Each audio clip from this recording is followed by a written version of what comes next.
ప్రభునందు ప్రియులారా, ప్రభు పేరట ఈ ఆగస్టు 30వ తారీఖు శుక్రవారపు దినమున నా ప్రేమపూర్వకమైన శుభాలు, వందనాలు మీకు నేను తెలియచేస్తూ ఉన్నానండి. ప్రభునందు ప్రియులారా, ఎలా ఉన్నారు? గడిచిన రోజు రాత్రి అంతా బాగుగా గడిచిందేని, దేవుడు మీకు తోడై ఉన్నాడని నేనైతే విశ్వసించుచూ ఉన్నాను. మరి ఏదైనా ఆపదలు కానీ, ఒకవేళ ఎవరైనా మార్గంలో పడిపోయి ఏదైనా ఇబ్బంది కానీ, ఎలాంటి సమస్యలు వచ్చినా కూడా మనము దేవుని సన్నిధిలో ప్రార్థించి ఆయన్ని ఘనపరచబద్ధులమై ఉన్నామండి. కాబట్టి దేవుడు మనకు అన్ని విధములుగా మేలు చేసువాడై ఉన్నాడు. ఆయనని ప్రతి రాత్రి, ప్రతి క్షణము, ప్రతి ఉదయమును మనము స్తుతించి ఆయన్ని మనము ఘనపరచాలి. ఈ దినాన, ఈ సమయమున ఒక స్తుతి గీతం మనము పాడి ప్రభువుని మహిమపరుద్దాము. లెక్కించలేని స్తోత్రముల్ దేవా ఎల్లప్పుడూ నే పాడెదన్. లెక్కించలేని స్తోత్రముల్ దేవా ఎల్లప్పుడూ నే పాడెదన్.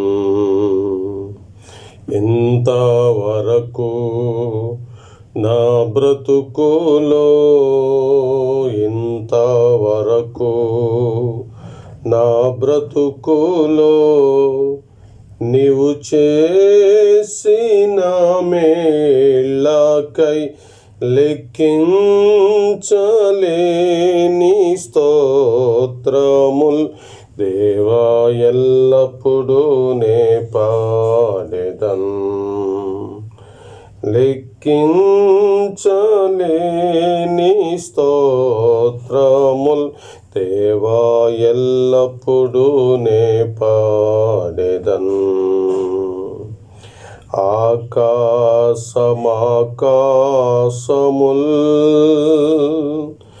దాని క్రిందున్న ఆకాశము, ఆకాశముల్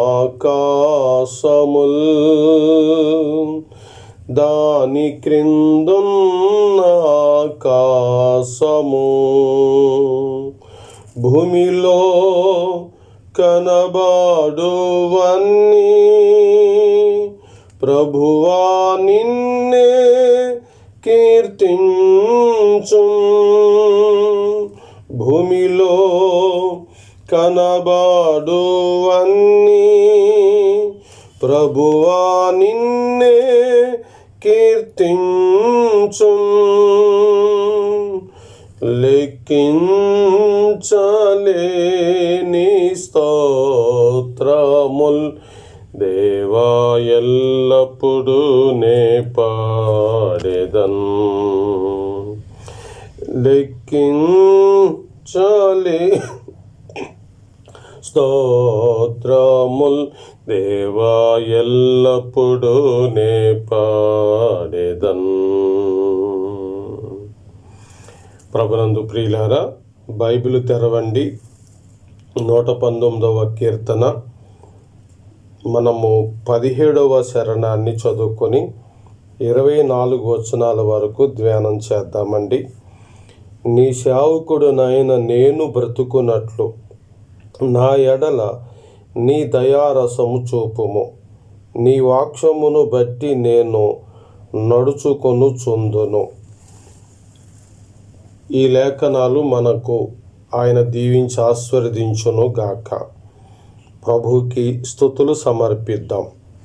మహాగణుడు అయిన మా తండ్రి, గడిచిన కాలమంతటిలో ఎబెనేజరవయ్యి మాకు మీరు తోడుండి నడిపించిన విధమునకై నిన్ను స్తుతిస్తున్నాం. ఈ ప్రశస్తమైన ఈ శుక్రవారపు దినమును బట్టి ప్రభువా తండ్రి నిన్ను ఘనపరుస్తూ ఉన్నాం. నీవే రాజులకు రాజువు, ప్రభువులకు ప్రభుడవు, శ్రీమంతుడైన దేవుడవు. మా అందరి అపరాధములను నీ కుమారుడి మీద మోపి నీవే మా పాపములను క్షమించి మీ హక్కును చేర్చుకొని దినము తర్వాత మరొక దినము మాకిస్తూ నీ కృప వెంబడి కృప మాకు అనుగ్రహిస్తూ మీ మహిమ వెంబడి మహిమ మాకు అనుగ్రహిస్తూ నడిపించుచు వచ్చుచున్న ఈ కాలములను బట్టి నిన్ను స్తుతిస్తున్నాం. ఈ దినమందు నా తండ్రి నీ పాదముల చెంతన కృతజ్ఞతలు చెల్లించి ఆరాధనకు యోగ్యుడవు నీవే, స్తుతులకు పాత్రుడవు నీకే. మీకే మా స్తుతి స్తోత్రములు చెల్లించుకుంటూ చదవబడిన లేఖనాల ద్వారా నాతో మాట్లాడమని ప్రభు నామమున ఈ ప్రార్థన అడుగుచున్నాము తండ్రి, ఆమేన్. ప్రభునందు ప్రియులారా, మనం 119వ కీర్తనలో మొదటి వచనము నుండి 16 వచనాల వరకు రాత్రి కాల సమయంలో ధ్యానించి ఆయన్ని మనము గణపరిచినాము. 17 నుండి 24 వచనాల వరకు ఈరోజు మనము ధ్యానిద్దాం.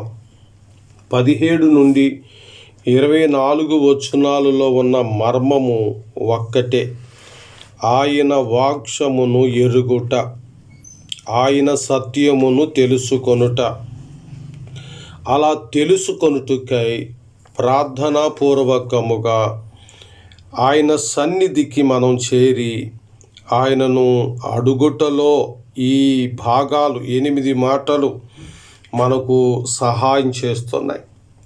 కాబట్టి ఈరోజు సత్యాన్ని మనం గ్రహించటానికి దేవుడు అపోస్తుల బోధను మనకు అనుగ్రహించినాడు. ఆ బోధలో ఎదుగుచు ఆ బోధలోను ప్రభు యొక్క మార్గములోను నడుచుటకు పాత నిబంధనలో ఉన్న ఈ కీర్తనలో ఉన్న మాటలు మనకు ధైర్యాన్ని, బలాన్ని ఇస్తున్నాయండి. కాబట్టి ఆయన యొక్క వాక్యాన్ని కన్నులారా చూచుటకై ఈ లేఖనాలు మనకు ఉపయోగము పడుతున్నవి. ఈ 17వ వచనంలో ఒక మాట, నీ సేవకుడునైన నేను బ్రతుకున్నట్లు నా ఎడల నీ దయారసము చూపుము. అవునండి, మనమందరం కూడా బ్రతుకున్నట్లు మన ప్రభువు మన కొరకై కల్వరిలో ప్రాణమును పెట్టి సమాధి చేయబడి తిరిగి 3వ దినమున లేచినారు. అందుకనే కీర్తనలు 49వ కీర్తన 8వ వచనములో వాడు కుళ్ళు చూడక నిత్యము బ్రతుకున్నట్లు వాని నిమిత్తము దేవుని సన్నిధిని ప్రాయశ్చిత్తము చేయగలవాడు ఎవడునూ లేడు అనే మాటకు జవాబుగా నేనున్నాను అని యేసు ప్రభు భూమి మీదకి దిగి వచ్చి, ఇదిగో లోక పాపములను మోసుకొని పోవు దేవుని గొర్రెపిల్ల అని ఆయన మన కొరకు వధించబడినారు. కాబట్టి ఆయన మనకు మరలా 2వ జన్మనిచ్చినాడు. అది ఆయన దయారసమును చొప్పున. ఈ వచన భాగములో నీ వాక్యమును బట్టి నేను నడుచుకొందును అంటున్నాడు. గతంలో మనము ఎఫెసీ 4:17 ప్రకారంగా అన్యజనుల ఇష్టం ప్రకారంగా నడిచితే, ఇప్పుడు దేవుని కుమారుడని యేసుక్రీస్తు నామములో నడవవలసిన వారమై ఉన్నామండి. 18వ వచనం, నేను నీ ధర్మశాస్త్రమునందు ఆశ్చర్యకరమైన సంగతులు చూచునట్లు నా కన్నులు తెరువుము అన్నారు. మార్కు సువార్త 12:24 వచనములో మీరు లేఖనములను గాని దేవుని శక్తిని గాని ఎరుగక పొరబడుతున్నారని యేసు ప్రభువు చెప్పినారు. అయితే మన యొక్క ఆశ ఏంటంటే ప్రతిరోజు ఆయన సన్నిధిలో ఆయన లేఖనాలలో ఆశ్చర్యకరమైన సంగతులను చూసినట్లుగా దేవుడు మన హృదయమును తెరిచే దేవుడై ఉన్నాడు. మిగిలిన సంగతులు రేపటి సమయమున మనం ధ్యానం చేద్దాం. ప్రభువు మనకు తోడుండి నడిపించును గాక. ఆమెన్.